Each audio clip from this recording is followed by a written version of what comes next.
যখন বাংলাদেশের প্রধান উপদেষ্টা মোহাম্মদ ইউনূস চীন সফরের জন্য বিমানে উঠলেন, তখন অনেকেই ভাবেনি এর ধাক্কা এতটা প্রবল হতে পারে। বাংলাদেশ যেন এক বিপজ্জনক ট্রাফিক চৌরাস্তায় দাঁড়িয়ে আছে। এদিকে এবার সবকিছু হারাতে চলছেন ডক্টর মোহাম্মদ ইউনূস।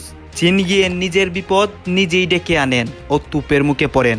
এদিকে চারদিকে চাপ আসছে বাংলাদেশে, আবারও ক্ষমতার পালাবদল হয়েছে। আমাদের প্রধান উপদেষ্টা যখন চীন সফরে রয়েছেন, তখন আমেরিকা থেকে আবারও একটা খারাপ খবর আসলো। বাংলাদেশ সরকারকে দায়ী করা হলো সেই রিপোর্টে বাংলাদেশ সরকারের অকার্যকর ব্যবস্থাপনা। আমাদের বাংলাদেশ সেনা প্রধান মিস্টার ওয়াকারকে আপনার সুপার ডুপার একটা ক্ষমতা কিংবা পাওয়ার দিতে যাচ্ছে, কিংবা দিয়ে গেছে। যদি এভাবে বলি খারাপ হবে না, দিয়ে গেছে। অন্যদিকে অন্তর্বর্তীকালের সরকার ডক্টর ইউনূসের সাথে কেন বৈঠক করে নাই? একটি নাম খুব ঘুরে ফিরে আসছে, সেটা হচ্ছে ওয়াকারুজ্জামান, বাংলাদেশের সেনাপ্রধান। তিনি তার ভূমিকা এই মুহূর্তে কিন্তু বেশ প্রশ্নের মুখে। আমরা দেখলাম যে ওয়াকারুজ্জামান তড়িঘড়ি একটি মিটিং ডাকেন মধ্যরাতে। সেই মিটিং এ তিনি পরিষ্কার বলে দেন যে সেনা পোশাকে আসতে হবে। প্রফেসর ইউনূসের কথা আপনি মিস করছেন। উনি যাচ্ছেন চায়না, তাকে চায়না প্লেন দিয়েছে। কেন? যে চায়না চায় যে বাংলাদেশ ওদের ক্যাম্পে চলে আসুক। ওরা কোয়াডের আগেনস্টে, আমেরিকা আগেনস্টে, জাপান, অস্ট্রেলিয়া, ইন্ডিয়া আগেনস্টে লড়ুক। হয়তো নাকি ওই বিমানের জন্য যে টাকাটা লাগবে সেটাও চীন সরকার দিচ্ছে না, সেটাও নাকি দিতে হবে বাংলাদেশ সরকারকে। হারাধনের চীন সফর, ডক্টর ইউনূস চীন সফরে গিয়েছেন। আমাদের সাবেক প্রধানমন্ত্রী, মাননীয় প্রধানমন্ত্রী শেখ হাসিনা তার পতনের পূর্বে তিনি তার শেষ সফর ছিল চীন সফর। সে আর প্রত্যেকটা দেশের রাষ্ট্রপ্রধানরা তাদের ক্ষমতার শেষ সময়ে গিয়ে, অর্থাৎ তাদের শেষ সফর চীন সফরই হয়। এটা বাংলাদেশের মোহাম্মদ ইউনূস গতকাল তিনি চীন সফরে গিয়েছেন। ডক্টর ইউনূস সরকার চীন সফরে গেছেন, কিন্তু সেখান থেকে আসলো একটি দুঃসংবাদ। জানা যায় চীন সরকার ডক্টর ইউনূসকে পদত্যাগ দাবি করে এবং শেখ হাসিনাকে ক্ষমতা ফিরিয়ে দেওয়ার কথা বলে। এইবার এই বিষয় নিয়ে আমরা পর্যালোচনা এবং তদন্ত করে বেশ কয়েকটি খুবই গুরুত্বপূর্ণ তথ্য এবং ভিডিও ফুটেজ পাই, যা আজকের ভিডিওতে সেগুলোই এক এক করে ধারাবাহিক তুলে ধরা হবে। যদিও আজকের ভিডিওটা কিছুটা লং হতে পারে, তবে আজকের ভিডিওতে জানতে পারবেন ডক্টর ইউনূস সরকারের চীন সফর নিয়ে এমন কিছু অজানা গোপন তথ্য, যা জানলে আপনিও ইতিমধ্যে অবাক হতে বাধ্য। সেই সাথে আরো জানতে পারবেন বর্তমান বাংলাদেশের রাজনীতির প্রেক্ষাপট আসলে কোন দিকে যাচ্ছে। বন্ধুরা চলুন ভিডিওতে আজকে আর বেশি কথা বাড়াবো না, সরাসরি আজকে আমরা চলে যাব মূল ভিডিওতে। মোহাম্মদ ইউনূস তার চীন সফর নিয়ে প্রচুর কথাবার্তা ইত্যাদি চলছিল। কি চলছিল কথা? যেমন চীন তাকে নিয়ে যাচ্ছে নিজস্ব বিমান পাঠিয়ে, স্পেশাল বিমান পাঠিয়ে চীন তাকে নিয়ে যাচ্ছে। এটা আমি জানি না এটা কতটা গৌরবের না লজ্জার। একটা দেশের এখন তিনি সরকারের প্রধান হয়ে তিনি নিজে যাচ্ছেন, যে দেশে যাচ্ছেন তাদের বিমান সেখান থেকে পাঠিয়ে তারা নিয়ে যাচ্ছে। এই কথাটা আমরা এতদিন শুনে এসেছি। তাহলে এই যে নিয়ে যাচ্ছে, এবং আমরা শুনেছি একেবারে তাকে জামাই আদরে নিয়ে যাচ্ছে চীন সেই দেশে। এখন এই জামাই আদরে কেন নিয়ে যাচ্ছে চীন, এই ব্যাপারটা নিয়ে মানে নিজেদের বিমান পাঠিয়ে ভারত কেন, বাংলাদেশেরও কোনো রাষ্ট্রপ্রধান এর আগে এই রকম যেখানে যাচ্ছেন সে যে দেশে, সেখান থেকে বিমান আসছে তাকে নিতে, তারা পাঠাচ্ছে। তো এইটা আমাদের ধারণায় ছিল না কোনোদিন, আমরা এটা বুঝতে পারিনি। এটা আমার মনে হয় যদি ভারতের সরকারের প্রধানকে যদি এখন আমেরিকার সরকার একটা বিমান পাঠিয়ে দিয়ে নিয়ে যায়, তাতে ভারতের সরকারের কোনো গৌরবের কথা হয় না, সেটা লজ্জার কথা হয়। এই লজ্জার কথা হয়। এবং আমরা প্রথমে জেনেছিলাম কি তিনি চীনের কাছে এত গুরুত্বপূর্ণ যে চীন তাকে তাদের নিজেদের বিমান পাঠিয়ে নিয়ে যাচ্ছে। এখন জানতে পারছি, আমরা ভেবেছিলাম যে চীন সরকার যখন পাঠাচ্ছে, চীনের প্রেসিডেন্ট যখন তাকে বিমান নিয়ে পাঠাচ্ছে তাকে নিয়ে যাওয়ার জন্যে, তখন আমরা ভেবেছিলাম এটা নিশ্চয়ই চীনের প্রেসিডেন্টের ব্যক্তিগত তার যে প্রেসিডেন্সিয়াল বিমান বহর আছে সেখান থেকে হয়তো একটা বিমান পাঠাবে, অথবা কোনো তার মানে সরকারেরই নিজস্ব বিমান থেকে পাঠাবেন কোনো বিমান, সরকারের নেতা মন্ত্রীদের যেখানে নিয়ে যাওয়া হয়। পরে দেখা গেল 25 তারিখে যখন সেই বিমান এলো তাকে নেওয়ার জন্যে, দেখা গেল যে সে বিমান হচ্ছে চীনের একটা সাধারণ যে প্লেনের কোম্পানি যেটা, যারা বাংলাদেশের সাথে যাদের বিমান যোগাযোগ আছে, সেই বোধহয় সাউথ চায়না এরকম কিছু একটা কোম্পানির নাম, সেই বিমান কোম্পানি তাদের একটা বিমান তাকে পাঠিয়েছে চীন সরকার। আবার পরবর্তী সময়ে এটাও জানা যাচ্ছে যে হয়তো নাকি ওই বিমানের জন্য যে টাকাটা লাগবে সেটাও চীন সরকার দিচ্ছে না, সেটাও নাকি দিতে হবে বাংলাদেশ সরকারকে। এটা সত্যি কিনা জানি না, কিন্তু বাজারে এইরকম একটা গুজব রটেছে, গুজবও হতে পারে, সত্যি হতে পারে। বললামই তো যে চীন সরকার যে বিমানটি পাঠিয়েছে সেটা কোনো সরকারি বিমান নয়, সেটা একটা তাদের বিমান যে সংস্থা, বিমান ব্যবসার একটা ব্যবসায়িক সংস্থার বিমান, তাদের একটা বিমান তাকে পাঠিয়ে দিয়েছে, এবং তার টাকাটাও কে দেবে সেটা নিয়েও প্রশ্নটা উঠছে। আসি সফরের কথায়। যে সফরে উনি গেলেন, উনি 26 তারিখ বাংলাদেশ সময় সম্ভবত 4টে নাগাদ উনি চীনে পৌঁছে গিয়েছিলেন। 4টে নাগাদ তো উনি চীনে পৌঁছে গেলেন। সেদিনের কিছু উনি চীনে পৌঁছলেন, কোথায় পৌঁছলেন যেখানটায়, সেটা কিন্তু বেজিংয়ে নয়। আমরা আগে শুনেছিলাম বেজিংয়ে উনি যাবেন, সেখানে চীনের রাষ্ট্রপতি সেখানে তার জন্য শি জিনপিং তার জন্য অপেক্ষা করবেন, সেসব কিছু হয়নি। সেখানে রেড কার্পেট দিয়ে তাকে সম্বর্ধনা জানানো হবে, রেড কার্পেট বিছিয়ে, এবং সেখানটায় তাকে গার্ড অফ অনার টনার দেওয়া হবে ইত্যাদি আমরা শুনেছিলাম। কারণ চীন খুব আগ্রহী তাকে নিয়ে যাওয়ার জন্যে, যার জন্যে চীন তাকে নিজেদের বিমান পাঠিয়েছে। পরে জানা যাচ্ছে সেটা ভাড়ার বিমান, একটা কোম্পানির বিমান, কোনো সরকারের নয়, শি জিনপিংয়ের প্রেসিডেন্সিয়াল বিমান নয়। কিন্তু প্রশ্নটা হচ্ছে সেই বিমানের ভাড়াটাও নাকি আবার ইউনূস সাহেব অন্য দিক দিয়ে দিয়েছেন। যাই হোক, এখন প্রশ্ন হচ্ছে 26 তারিখ তিনি গেলেন কোথায়? বোয়াও একটা সম্মেলন আছে, সেটা সাউথ চায়নাতে, সেইখানে তিনি গেলেন। বোয়াও ফোরাম বলে তাদের একটা অনেকটা এনজিও গোছের কিছু শিল্প তারা বসায় টসায়, এইরকম জায়গায় তাদের সাথে তিনি সম্মেলনে অংশ নেওয়ার জন্য গেলেন। তিনি বোয়াও বিমানবন্দর, সেখানটায় সেই বোয়াও সম্মেলন যেখানে, সেখানকার বিমানবন্দরে সেখানে যাওয়ার পর দেখা গেল যে তার জন্য একটা রেড কার্পেট আছে বটে, লাল রঙের একটা কার্পেট আছে, তবে সেটা রেড কার্পেট ওয়েলকাম সেটাকে বলে না, পথের ওপরে লাল কার্পেট বিছিয়ে দেওয়া হয়েছে। মানে অনেকের বিয়ে বাড়ি টাড়িতে যেমন না দেখেন, যেমন একটা লোকজন আসবে বলে তাদের ওখানটায় একটা কার্পেট বিছিয়ে দেয়, কার্পেট নয়, কার্পেট বিছায় না, সেটাকে বলে ওই অনেকটা একটা কিছু কাপড় টাপড় ধরনের বিছিয়ে দেয়, এখানেও সেরকম একটা বিছিয়ে দিয়েছে। এবং তাকে যারা ওখানটায় তাকে যে যারা রিসিভ করতে এলেন বিমানবন্দরে, তাদের মধ্যে চীনের শি জিনপিং ছেড়ে দিন, কোনো মন্ত্রীতন্ত্রী ছেড়ে দিন, কোনো বড় মাঝারি গোছের কোনো নেতা পর্যন্ত, কোনো মন্ত্রী পর্যন্ত তাকে সেখানে রিসিভ করতে আসেননি। তো 26 তারিখ তিনি থাকলেন সেখানে গিয়ে। 27 তারিখে তিনি সেই বোয়াও ফোরামে নামে একটা এনজিও গোছের ফোরাম, তাদের সম্মেলন, বার্ষিক সম্মেলন, সেই সম্মেলনে কোনো দেশের মানে রাজা উজির বলবো না, মন্ত্রী গোছের প্রধানমন্ত্রী তো ছেড়ে দিন, এমনি মন্ত্রীও সেখানে যান না, কিন্তু ইনি সেখানে গেলেন। ইনি সেখানে গিয়ে তাকে সেখানটায় তিনি ভাষণ টাষণও দিয়েছেন 27 তারিখে।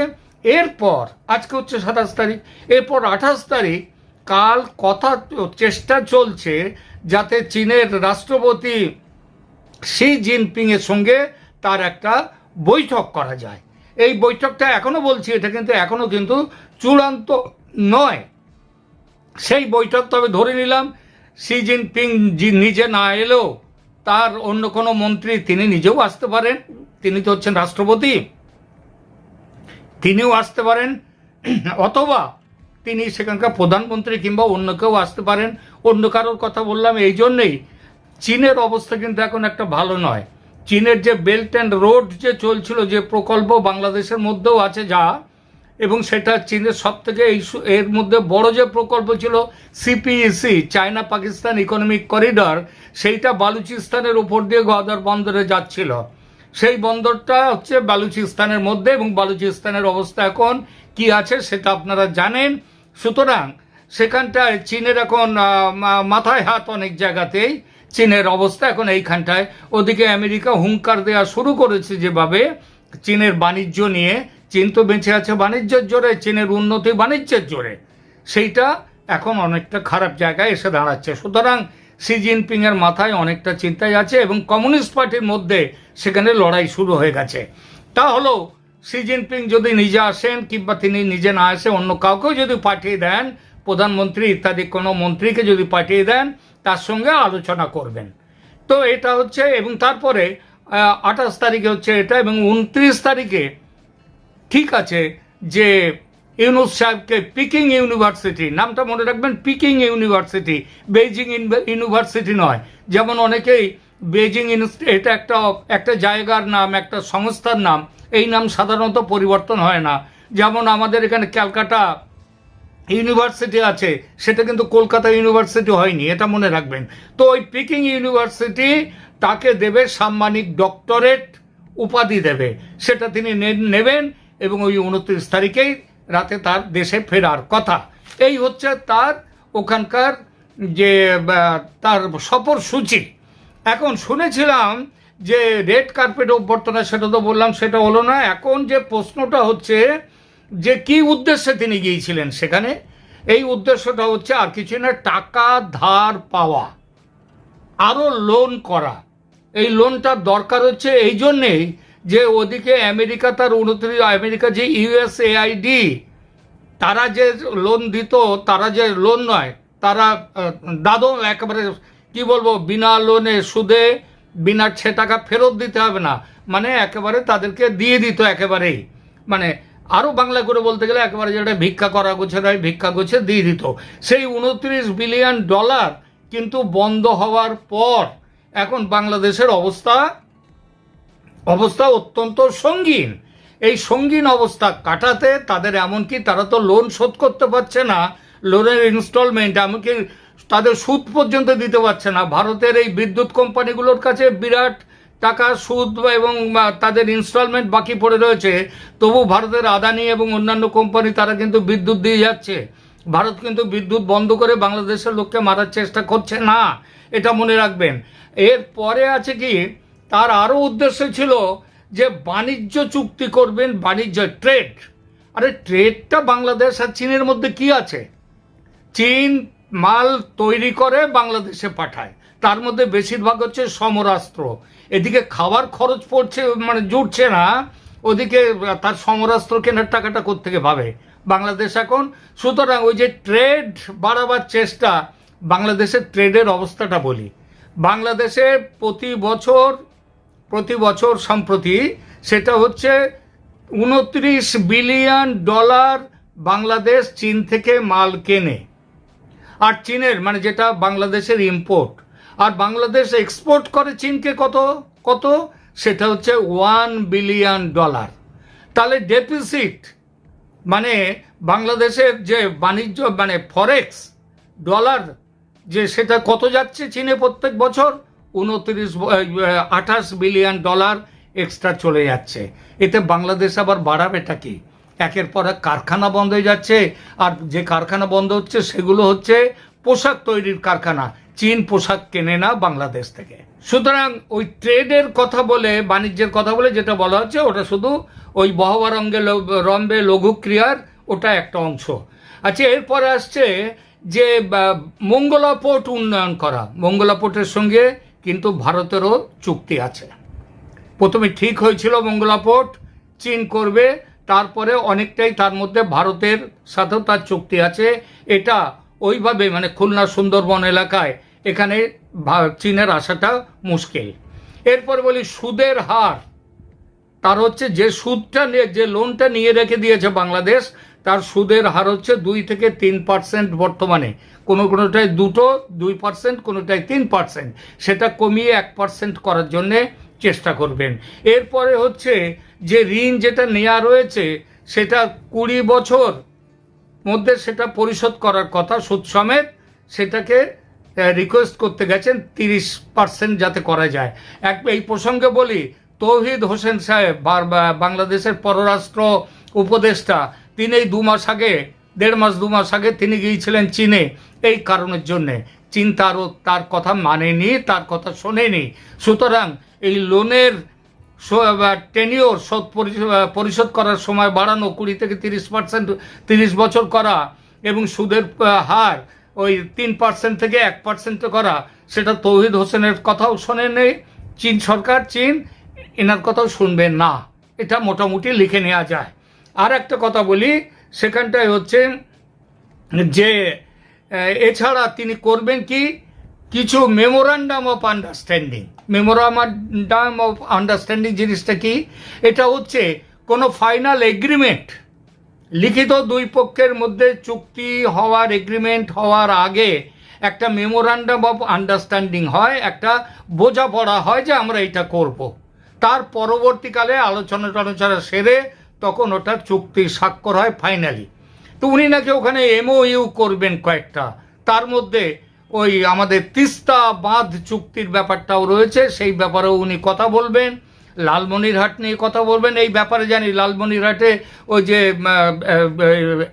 একটা বিমান বন্দর আছে অকেজো হয়ে অনেকটা, সেইটাকে আধুনিকীকরণ করবেন চীনের সাহায্য নিয়ে। তো এইসবগুলো করবেন, এবং হয়তো আরও বেশ কিছু কিছু জিনিস আছে যেগুলো তিনি করবেন। কিন্তু প্রশ্নটা হচ্ছে যে এই যে এগুলো করবেন, হ্যাঁ আরও একটা বড় ব্যাপার আছে, সেখানে হচ্ছে রোহিঙ্গাদের সমস্যার সমাধানে চীনের সাহায্য। আরে চীন নিজে উইঘুরদের কি করে রেখে দিয়েছে, চীনের নিজেদের মধ্যে মুসলিমদের, উইঘুর মুসলিম, তাদেরকে কিভাবে দমিয়ে রেখেছে, কিভাবে অবর্ণনীয় অত্যাচারের মধ্যে দিয়ে তাদের দিন কাটাতে হয়, তাদেরকে জেলখানায় ঢুকিয়ে রেখে দিয়েছে। এটা যে চীন করে, সেই চীনের কাছে যাচ্ছেন রোহিঙ্গা সমস্যা মেটাবার জন্যে। তো এইটা তিনি করবেন। হ্যাঁ, আরও একটা বড় কাজ তিনি করবেন, সেটা হচ্ছে মেডিকেল ভিসা নিয়ে যে ভারতে আসতো, কলকাতায় আসতেন বাংলাদেশের মানুষ, এই কলকাতায় আসা বাংলাদেশের মানুষের এটা ভারত সরকার মেডিকেল ভিসা দেওয়াটা অত্যন্ত কন্ট্রোল করে দিয়েছেন, তার ফলে চাইলেই আসতে পারছে না। সুতরাং তৌহিদ হোসেন সাহেব যখন তার চীন সফরে গিয়েছিলেন, সেখানে গিয়ে কথা বলে এসেছিলেন, এবং সেখানে ঠিক হয়েছিল যে চীন তাদের ওখানে চিকিৎসা করবে বাংলাদেশিদের। এটা হবে কি জানেন, সেই কি বলবো, এটা হচ্ছে এর দায়ে ঢাকের দায়ে মনসা বিক্রি হওয়ার মতো কথা। মানে এখান থেকে মেডিকেলের খরচ, বিমান খরচ নিয়ে আগেও তো কি বাংলাদেশ থেকে বাসে উঠে কলকাতায় চলে আসতেন, আর এখন এখান থেকে বিমানে করে যাবেন, চীনে যাবেন, গিয়ে চিকিৎসা করবেন। সেই বললাম না, ঢাকের দায়ে মনসা বিক্রি, সেই রকম ব্যাপার। আর এই কথাগুলো তো সেই সময় এই ব্যাপারটা তো তৌহিদ হোসেন সাহেব সেখানে কথা বলে এসেছিলেন, এবং চীন তো তখন বলেছিলেন যে খুব শিগগিরই চীন বলেছিল যে ঢাকায় তারা একটা একেবারে আধুনিক মানের, অত্যাধুনিক মানের তারা একটা হসপিটাল তারা তৈরি করবে। কি হলো সেটা? কিছু হয়েছে? জায়গা ঠিক হয়েছে? কিছুই এখন হয়নি। এখন কথাটা হলো, এই সব কাজগুলোর জন্য উনি কোথাও ওখানে গিয়েছেন, এবং মোটামুটি এটা শেষ হওয়ার আগেই বলে নেওয়া যায় যে চীনের কাছ থেকে প্রাপ্তি হবে ওই বহবারম্ভে লঘু ক্রিয়া, কাজের কাজ কিছু হবে না। কিন্তু এর মধ্যে যে জিনিসটা হলো, প্রাপ্তিটা হলো কি, ভারতকে আরো শত্রুতার পথে ঠেলে দেয়া হলো। কেন? তার কারণ হচ্ছে ভারত কিন্তু চুপচাপ বসে রয়েছে যে ইউনূস চীনে কি করেন, উনি তিস্তা চুক্তি করেন কিনা, লালমনিরহাট আর কি চুক্তি করেন। চুক্তি তো হবে না, MOU হবে, মৌ হবে। সুতরাং ভারত তার জন্য বসে রয়েছে। ইতিমধ্যে আরো একটা জিনিস বলি, বসে রয়েছে যে শুধু ভারত বসে রয়েছে তা নয়, ভারতের চাপে আমেরিকা তাদের একজন বড় সামরিক কর্তাকে হাওয়াই দ্বীপে, যিনি ওখানে ঘাঁটিতে আছেন, তাকে তার 4 জনকে সমেত তার অধীনে আরো 3 জনকে, মোট 4 জন সামরিক কর্তাকে বাংলাদেশে পাঠিয়েছিলেন যেদিন ইউনূসের যাওয়ার কথা 26 তারিখ, গতকাল তার আগের দিন সন্ধ্যের পরে তারা এসে গিয়েছিলেন বাংলাদেশে। এবং মিলিটারি অ্যাটাশে তিনিও, মানে মার্কিন কনসুলেটের যিনি মিলিটারি অ্যাটাশে তিনিও ছিলেন। তারা কি করেছেন এখানে এসে? তারা এখানে এসে ইউনূসের সঙ্গে দেখা করেননি, তারা দেখা করেছেন ওয়াকারুজ্জামানের সঙ্গে। ওয়াকারুজ্জামানের সঙ্গে কি তারা কেমন আছেন স্যার, কি কেমন আছেন, হাউ আর ইউ, এইসব বলার জন্য এসছেন? আজ্ঞান না, তারা এসছেন এই ব্যাপারে যেহেতু ইউনূস চীনে যাচ্ছেন, চীনে গিয়ে কি করবেন সেই ব্যাপারে নজর রাখার এবং সেই ব্যাপারে ওয়াকারকে সামনে এসে বাংলা কথায় ধমকি দিয়ে চলে গেছেন। ওয়াকারুজ্জামান এর সাথে দেখা করে তারা কিন্তু ইউনূসের সঙ্গেও দেখা করেননি, রাষ্ট্রপতির সঙ্গেও দেখা করেননি। তারা কেন এলেন? তারা ইউনূসের এই চীন সফরের ব্যাপারে হুঁশিয়ারি দিতে এসেছিলেন। ধমকটা যত না ওয়াকারুজ্জামানকে, তার থেকে বেশি ধমক হচ্ছে ইউনূসকে, এবং ওয়াকারুজ্জামানকে বলে যাওয়া যে মুহূর্তে যদি এই ধরনের কিছু এমন কিছু করে থাকে যেটা বাংলাদেশের স্বার্থের বিরুদ্ধে, ইউনূস যদি চীনের সাথে এমন কিছু করে থাকে, সাথে সাথে ইউনূসকে তার বিমান এখানে এসে ঢাকায় নামার আগেই তাকে সামরিক শাসকরা তাকে হটিয়ে দেবেন। এই কথাগুলো রয়েছে। আরও কথা আছে। কি বলেছেন এখানে এসে আরেকটা কথা, যে মায়ানমারের ভেতরে এই আরাকান আর্মি আরও যাতে প্রোগ্রেস করতে পারে, এগিয়ে যেতে পারে মায়ানমারের ভেতরে, সেই আরাকান আর্মিকে ভারতও সাপোর্ট দিচ্ছে, আমেরিকাও সাপোর্ট দিচ্ছে। এবং ওয়াকারুজ্জামানকে এসে বলে যাওয়া হয়েছে যে বাংলাদেশের ভেতর থেকে সাপ্লাই লাইন যাতে পায় আরাকান আর্মি, তার জন্য করিডর দিতে হবে আরও এগিয়ে, সে কথাও বলে যাওয়া হয়েছে। সুতরাং যারা ভাবছেন যে ভারত কিছু করছে না, আমেরিকা কিছু করছে না, ইউনূস যা খুশি তাই করে যাচ্ছেন এবং ওয়াকারুজ্জামান হঠাৎ জেগে উঠে আবার বসে গেছেন, সেটা এমনি এমনি নয়। সেটা এমনি এমনি নয়, সেটাও হচ্ছে একটা পরিকল্পনার অংশ। এবং আবার বলছি যে যে কোনো মুহূর্তে পৃথিবীর জিও পলিটিক্স এমন জিনিস, তার যে কোনো সময় সেটা চেঞ্জ হয়ে যেতে পারে, তার পরিবর্তন হতেই পারে।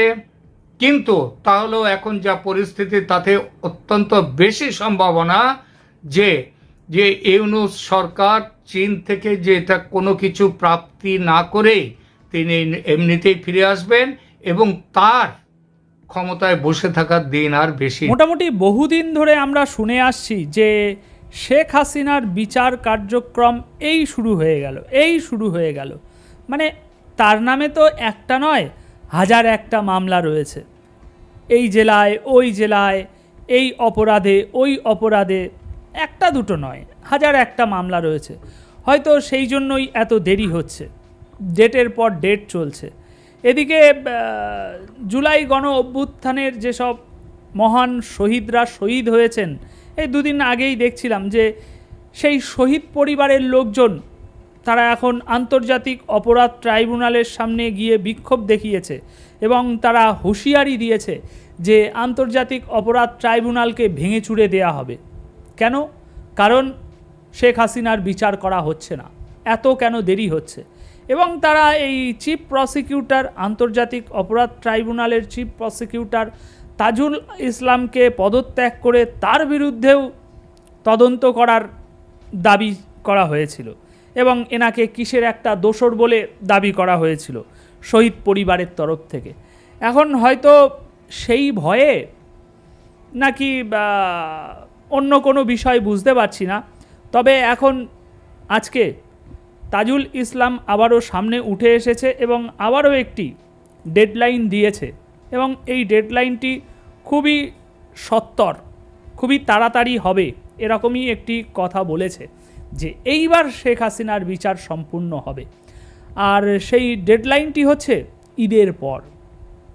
জুলাই আগস্টে ছাত্র জনতার গণ অভ্যুত্থানে সংগঠিত মানবতা বিরোধী অপরাধের গুরুত্বপূর্ণ কয়েকটি মামলায় ঈদের পর অভিযোগ দাখিলের মধ্যে দিয়ে আনুষ্ঠানিক বিচার কাজ শুরুর আশা করেছেন চিফ প্রসিকিউটর মোহাম্মদ তাজুল ইসলাম। তবে দর্শক বন্ধুরা, এখানে বলে রাখি, মোটামুটি তো ডেলি 80 থেকে 100টা খবর আমি আদান প্রদান করি আপনাদের সাথে। তো সেই 80-100টা খবরের মধ্যে 8-10টা খবর আপনাদের সামনে উপস্থাপন করি। তো মোটামুটি দৈনিক এই কার্যক্রমের মধ্যে দিয়ে আমার স্মরণে যতটুকু আসছে, চিফ প্রসিকিউটর এরকমই আপনার আনুষ্ঠানিক বিচার কাজ শুরু করার আশা এর আগেও অন্তত 3 থেকে 4 বার জানিয়েছে। এখন আবার ঈদের পরের ঈদের পরে আনুষ্ঠানিক বিচার শুরু হওয়ার আশা জাগিয়েছেন। এখন দেখা যাক এটাই কি শেষ ডেডলাইন নাকি এর পরেও আর কোনো ডেডলাইন আসে। তবে একটা বিষয় খুবই চিন্তার, খুবই ভাবনার, যে তাজুল ইসলাম স্যার এই আন্তর্জাতিক অপরাধ ট্রাইব্যুনাল নামক তাদের ব্যক্তিগত ট্রাইব্যুনালে, ব্যক্তিগত আদালতে, এখন রাগ করবেন না, আমি এই আন্তর্জাতিক অপরাধ ট্রাইব্যুনালকে কেন ব্যক্তিগত আদালত বলছি, এর বিভিন্ন কারণ আছে। এখন সেসব খণ্ড বিশ্লেষণ করতে বসলে গল্প অনেক বড় হয়ে যাবে, তাই সংক্ষেপে এই আন্তর্জাতিক অপরাধ ট্রাইব্যুনাল নামে ব্যক্তিগত ইউনূস সাহেবের আদালতে শেখ হাসিনাকে এনে বিচার করার জন্য জুলাই আন্দোলনের সমর্থনকারী জনগণদের সামনে যে একটা মূল্য বলবো নাকি গাজর বলবো, যাই হোক একটা মূল্য কিংবা গাজর ঝুলিয়ে রাখা হয়েছে, সেটা হয়তো এই জুলাই গণ অভ্যুত্থানের সমর্থনকারী জনগণ দেখতে পাচ্ছে না। কিন্তু আমরা স্পষ্ট দেখতে পাচ্ছি যে এই ব্যক্তিগত আদালতে একটু রাফ ভাষা যদি ব্যবহার করি তাহলে মোহাম্মদ তাজুল ইসলাম কিংবা মোহাম্মদ ইউনূস সাহেব, মনে হয় না এনাদের কারোর আব্বার ক্ষমতা আছে শেখ হাসিনাকে এই ব্যক্তিগত আদালতে এনে বিচার করার। এখন দেখা যাক ঈদটা ভালোই শেষ হোক, তারপর পরবর্তী কি আপডেট আসে অবশ্যই আমি আপনাদের সামনে উপস্থাপন করব। এখন এ বিষয়ে আপনাদের যদি কোনো মন্তব্য থাকে, তাজুল ইসলাম এই আন্তর্জাতিক অপরাধ ট্রাইব্যুনালে শেখ হাসিনার বিচার করবে, এ বিষয়ে আপনাদের কি সম্ভাবনা দেখতে পাচ্ছেন আপনারা? সম্ভব নাকি অসম্ভব, নাকি ওই গাজর মূলো ঝুলিয়ে রেখে সময় পার করার কার্যক্রম এটা? আপনাদের মতামত অবশ্যই কমেন্ট বক্সে জানিয়ে যাবেন। ধন্যবাদ সকলকে। আমাদের কুমিল্লার ভাষায় একটা কথা আছে, কথা তো কও না রুয়ের থেকে উঠে যাওয়া আর কি, মানে এমন কথা বলবেন যে মরা মানুষেরও গায়ের মধ্যে ফিল তৈরি হবে। রাজনীতির মাঠে কথার যুদ্ধ চলছে, আর বিএনপি জামাতের এই যুদ্ধ পরিবর্তিত হয়ে এনসিপি বনাম বিএনপি যুদ্ধে পরিণত হয়েছে।